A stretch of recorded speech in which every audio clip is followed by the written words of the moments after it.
Bonjour, je fais une petite vidéo de mise en garde, d'alerte, d'appel à la vigilance, spécialement destinée à tous ceux qui ont une petite épargne et qui se sont fait suer toute leur vie pour amasser un petit quelque chose.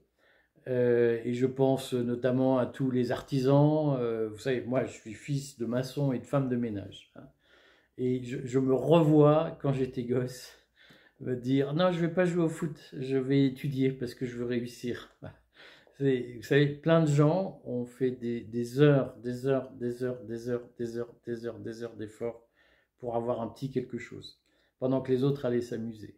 Voilà. Et ceux-là, aujourd'hui, sont menacés, notamment par la démagogie de la caste qui dit, de façon très intelligente, nos concurrents directs, c'est ceux qui ont un petit quelque chose.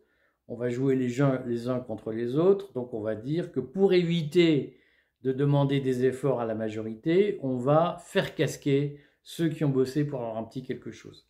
C'est ce qui est en train de se passer. Et ça va se faire à partir d'un sujet en apparence stratosphérique qui est la politique monétaire et le relèvement ou non des taux d'intérêt. Je voudrais aujourd'hui vous alerter là-dessus parce que moi je crois à une société du mérite et je crois à l'égalité des chances. Et je pense que pour que la société fonctionne avec l'égalité des chances, il faut que ceux qui ont bossé au lieu d'aller jouer au foot avec les copains, ils soient protégés. Voilà. Et il faut que ceux qui ont dit « moi je vais jouer au foot parce que faire du latin, du grec, ça me saoule », eux, il est normal qu'on leur dise bah, « maintenant, tu vas payer comme les autres ». On va arrêter ce système où, par exemple, en France, la moitié des Français ne payent pas l'impôt sur le revenu et où 80% des Français ne payent pas la taxe d'habitation. Moi, je suis pour que tous les Français payent au moins 1 euro, ne serait-ce que symbolique, mais je trouve que tous les Français devraient payer au moins 10 euros d'impôt sur le revenu et devraient payer au moins 10 euros de taxe d'habitation. Parce que ce système où on dit aux gens « à toi, tu as le droit de ne rien foutre, en revanche, dès que tu n'es plus d'accord, on te supprime tes allocations, donc tu vas nous défendre », moi, ça me gêne. Je suis pour la démocratie et je pense que le système où la moitié de la population ne paye pas d'impôts parce que vous êtes des petites gens, c'est le début de l'aliénation et de l'asservissement. Voilà. Moi, je suis pour une société de l'égalité des chances où les petits qui bossent pour réussir sont récompensés. Et ça veut dire qu'on ne touche pas à leur patrimoine et on ne touche pas à leur épargne au nom de la solidarité. Je crois que c'est en respectant ce principe de discrimination entre ceux qui travaillent et ceux qui ne travaillent pas que nous parviendrons à construire une société plus prospère et plus juste. La justice, ce n'est pas de pénaliser ceux qui bossent pour que ceux qui ne bossent pas soient récompensés. La justice, c'est que chacun doit recevoir selon son travail et selon les efforts qu'il a fournis. Et croyez-moi, c'était pas facile tous les jours. Et il se trouve que ceux qui ont fourni des efforts sont aujourd'hui menacés par les pays du sud de la zone euro qui sont en train de plaider pour l'abandon du relèvement des taux directeurs de la Banque centrale. En apparence, c'est totalement stratosphérique. En réalité, et c'est pour ça que je commence cette vidéo de façon provocatrice, avec des propos qui me vaudront encore des torrents d'injures, mais moi je crois que défendre l'intérêt général, c'est être impopulaire, et c'est pas caresser les gens dans le sens du poil. Mais je commence cette vidéo de façon provocatrice pour bien faire mesurer que nous sommes dans une situation où des questions en apparence stratosphériques vont décider de votre vie quotidienne et de votre niveau de vie dans 5 ou 10 ans. Alors, pour aller vite, je vous explique le sujet. C'est que, d'abord, nous vivons dans ce régime abominable qui est que la politique monétaire et l'émission monétaire sont contrôlées par les pouvoirs publics, en l'espèce la Banque centrale européenne, qui est soumise à un mandat défini par les traités de l'Union européenne. Moi, à titre personnel, je suis pour la libre concurrence en matière de monnaie. Je suis pour que si un Français veut être payé en bitcoin ou en francs suisses, il puisse être payé en bitcoin ou en francs suisses. Il se trouve que nous vivons sous la dictature du contrôle de la monnaie par l'État, qui nous impose l'euro et qui nous impose sa stratégie en matière d'euro. Or, quel est le problème aujourd'hui? C'est que l'euro est fixé à un niveau et produit dans des quantités avec des taux d'intérêt tels que nous vivons à l'ère de l'argent facile. Et que donc on a fabriqué, notamment durant le Covid, beaucoup plus d'argent qu'il n'y avait de richesse. C'est la technique bien connue sous Philippe le Bel au début du XIIIe siècle, c'est-à-dire sous l'Ancien Régime. Je sais que plein de gens racontent des conneries sur l'Ancien Régime. L'Ancien Régime, c'était d'abord la dictature monétaire et l'appauvrissement des gens qui avaient un petit quelque chose pour servir le roi et les puissants. Parce que ce qu'il faut comprendre, c'est que lorsque l'État dispose du contrôle de la monnaie, sa stratégie est d'appauvrir les moyens pour enrichir les plus gros. Et c'est ce que nous revivons en ce moment avec la Banque Centrale Européenne, spécialement à la demande des pays du Sud. Alors, je vous explique. Donc, on a fabriqué plein d'argent. La Banque Centrale, durant le Covid, la Banque Centrale Européenne a fabriqué de l'argent de façon assez simple, dans la pratique, en fixant ces taux d'intérêt en dessous de 0%, ce qui a permis à des États comme la France d'émettre de la dette à moins de 0%. Vous savez, certains nous disent, la loi de 73 a aboli la possibilité d'emprunter à 0%. Eh bien, la BCE a rétabli cette possibilité. On a même emprunté à moins de 0%. J'ai fait une vidéo sur le sujet, j'ai produit les tableaux. Je les reproduirai dans l'article accompagnant cette vidéo que vous pourrez lire sur le Courrier des stratèges. Et donc, dans cette politique, la Banque Centrale Européenne a acheté toutes les dettes émises par les États à moins de 0%. 400 milliards pour la France. Cette gabegie fait que l'inflation est repartie. Elle atteint 15% sur les produits alimentaires. Désormais, c'est une aberration. Ce qu'il faut comprendre, c'est que lorsque les États peuvent emprunter à 0%, comme paraît-il, c'était le cas avant la loi de 73, ça produit de l'inflation qui appauvrit les gens. Il faut retenir que l'emprunt à 0% pour l'État, c'est l'appauvrissement global des petites gens, des plus petits salaires. C'est ce que nous vivons aujourd'hui avec une inflation alimentaire à 15%, peut-être même plus. Sur certains produits, 30%. Et donc, face à cette inflation, on sait tous que les patrimoines diminuent, que ceux qui avaient 100 000 euros, eh bien, si l'inflation est à 15%, ils n'ont plus que 85 000 euros l'année suivante. L'équivalent de 85 000 euros. Facialement, ils ont 100 000 euros. Mais l'augmentation des prix fait que c'est un pouvoir d'achat à 85 000 euros et plus à 100 000 euros qu'ils ont. Donc l'inflation, elle rend la vie de tout le monde plus dure et elle ruine les épargnants. La Banque Centrale Européenne a un mandat fixé par les traités de maintenir l'inflation à 2%. Sur les produits alimentaires, nous sommes à 15%.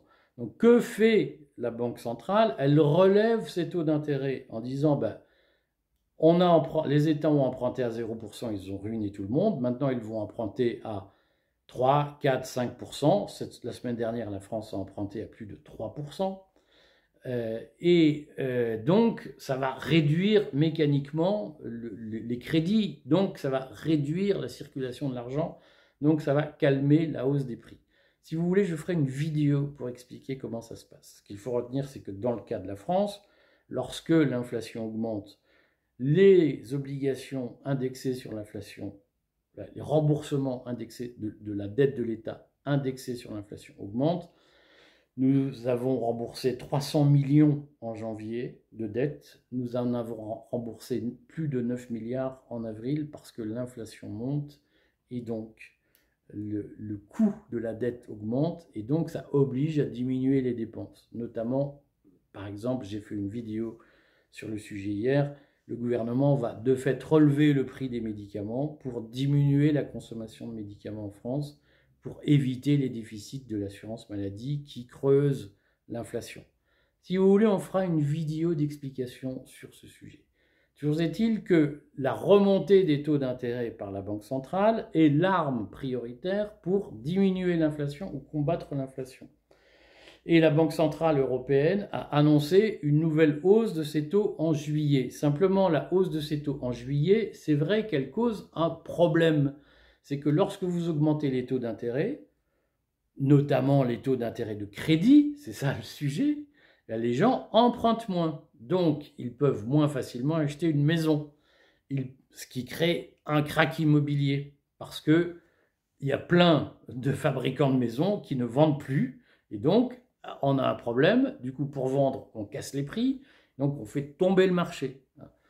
La hausse des taux d'intérêt, des taux d'emprunt, elle fait que les gens qui empruntaient pour acheter une voiture, ben, quand ils empruntaient à 0%, ils pouvaient s'acheter une voiture. Maintenant, ils empruntent à 5%. C'est beaucoup plus cher, c'est beaucoup plus compliqué.